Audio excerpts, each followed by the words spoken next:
course guys.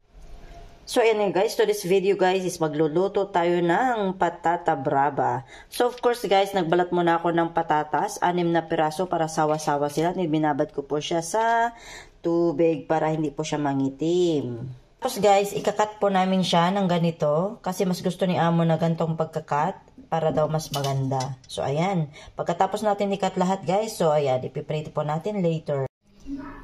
So, ayan nga guys, nakat na po natin ang 6 na patatas. Ngayon, mag-prepare na po tayo ng kawali at mainit na mantika. So, ayan nga guys, ayan, nire-ready na po natin yung ating mantika para po ating pagprituhan nating patatas mamaya. Yun na nga po, pagkainit po ng ating mantika, ibinugay ko na po agad-agad yung ating patata para po maprito na po siya. At the same time,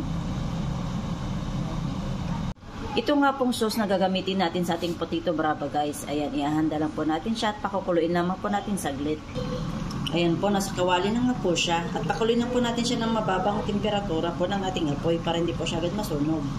Ayun nga po guys, maghahanda naman tayo ngayon ng bawang, itlog at saka mantika. Ito po ay tinatawag sa Spanish na ali-oli. Ayan, yan po ang ating idadagdag sa ating sauce mamaya para sa ating patata brava. At yun nga po guys, tinanggalan ko nga po pala yung ating bawang ng gandre, yung sa gitna po, para daw hindi nakakaumay. So ayan, update ko kayo mamaya kundi. So ito na nga po guys, yung ating gagawin na ali-oli. Ayan, mekos-mekos lang natin po siya para po siya gumanda. So, ayan guys.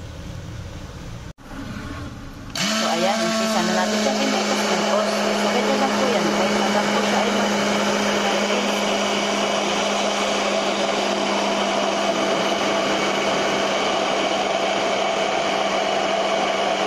So, ito na nga po guys. Pagkatapos ko siyang imekos-mekos, inilipat ko siya sa isang container. Ayan, tatakpan po natin siya para po meron na tayong panglagay mamaya. Ito na po yung ating ali-oli. Wow! Diba? O diba? Ang ganda. So, ito na nga po guys yung ating patata brava. At of course guys, sinamahan ko na rin po siya ng lomo. So, ito po yung aking dinner for tonight. Kasama ang aking mga batuta. Yummy, yummy, yummy. Let's go guys. Eat time na. Yan, thank you so much guys. Hope mag-enjoy po guys sa ating loto for tonight. Ayan ang ating masarap na pagkain. Ang chalap-chalap. Yan.